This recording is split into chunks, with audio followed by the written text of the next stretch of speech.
Shalom dan selamat pagi.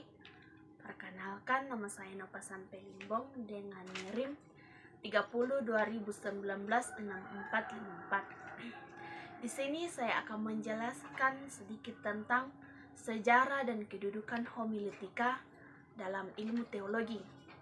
Sejarah homiletika pada zaman gereja mula-mula. Dalam jemaat mula-mula, naskah khotbah didasarkan pada tindakan Allah dalam diri Yesus Kristus. Artinya, pada gereja mula-mula itu naskah khotbahnya belum menjadi naskah yang tertulis.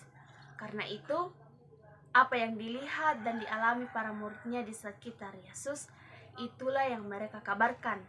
Dalam sejarah selanjutnya, apa yang dilihat dan dialami serta dikabarkan itu dituliskan atau dibuat secara tertulis.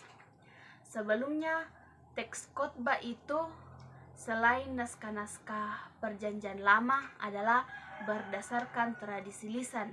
Yang dikhotbahkan dalam Perjanjian Lama adalah tindakan Yahweh melalui hukuman menuju keselamatan. Sedangkan dalam Perjanjian Baru yang dikhotbahkan adalah tindakan penyelamat. Selanjutnya, yang dilakukan dalam jemaat mula-mula adalah membuat bahan-bahan lama dan memakainya menjadi bahan baru untuk jemaat dalam situasi yang baru. Oleh sebab itu, ada beraneka macam khotbah dalam jemaat mula-mula.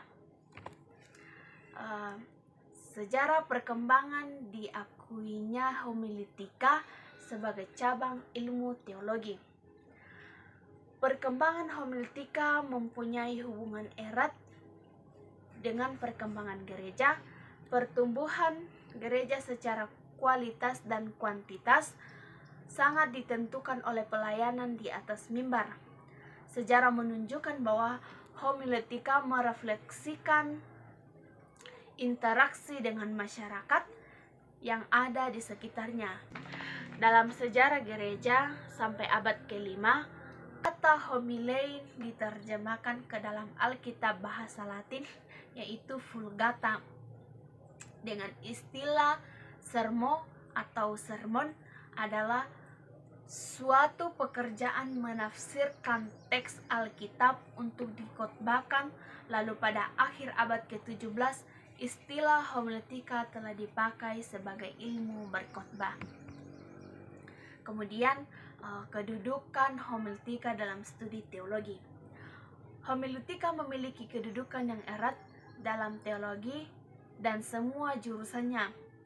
Dalam kedudukan teologi ada 4 bidang yang tertuang, yaitu yang pertama, histori, di mana di sini menjelaskan tentang sejarah pernyataan Allah kepada Israel, yaitu terdapat dalam Perjanjian Lama, dan sejarah pernyataan melalui Yesus Kristus terdapat dalam Perjanjian Baru yang disatukan menjadi teologi biblika. Yang kedua, teologi biblika di mana menjelaskan Perjanjian Lama dan Perjanjian Baru. Kemudian yang ketiga yaitu sistematika, di mana menjelaskan apologetika, yaitu pergumulan, dogmatika, yaitu bagaimana sikap hidup kita di tengah-tengah konteks. Kemudian etika perilaku atau sikap hidup, dan ilmu agama atau otonomi agama-agama. Yang keempat yaitu praktika, diakonologi, pastoral atau pengembalaan, homiletika liturgika atau musik, dan PWG yaitu pengembangan warga gereja. Dan kedudukan homiletika dalam studi teologi yang pertama itu historika, yang kedua sistematika, yang ketiga praktika.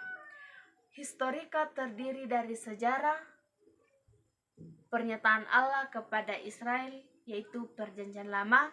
Kemudian sejarah pernyataan Allah kepada manusia melalui Yesus Kristus, yaitu Perjanjian Baru. Kemudian sejarah pertumbuhan dan perkembangan gereja.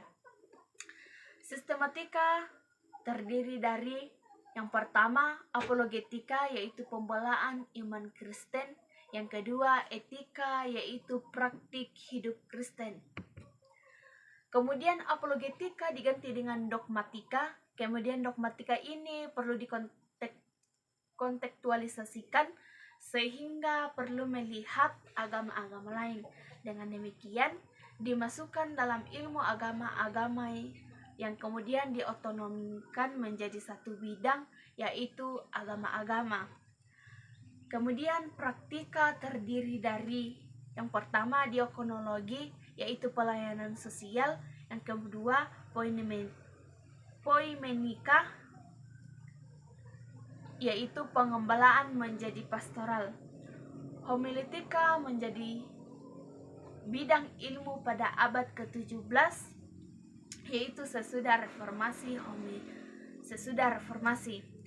Homiletika menjadi satu ilmu, dan kemudian dari ketiga bidang ilmu ini muncul beberapa bidang lagi, yaitu yang pertama liturgika, yang musik lama kelamaan menjadi satu bidang, yaitu musik gereja. Kemudian pembinaan warga gereja. Kemudian yang ketiga pendidikan agama Kristen. Homiletika satu bidang dalam ilmu praktika, dan sekarang kita mempelajari 5 bidang teologi, yaitu historika, yang kedua biblika, ketiga sistematika, keempat praktika, dan yang terakhir ilmu agama. Demikian penjelasan dari saya tentang sejarah dan kedudukan homiletika. Semoga bermanfaat untuk kita semua. Sekian dan terima kasih.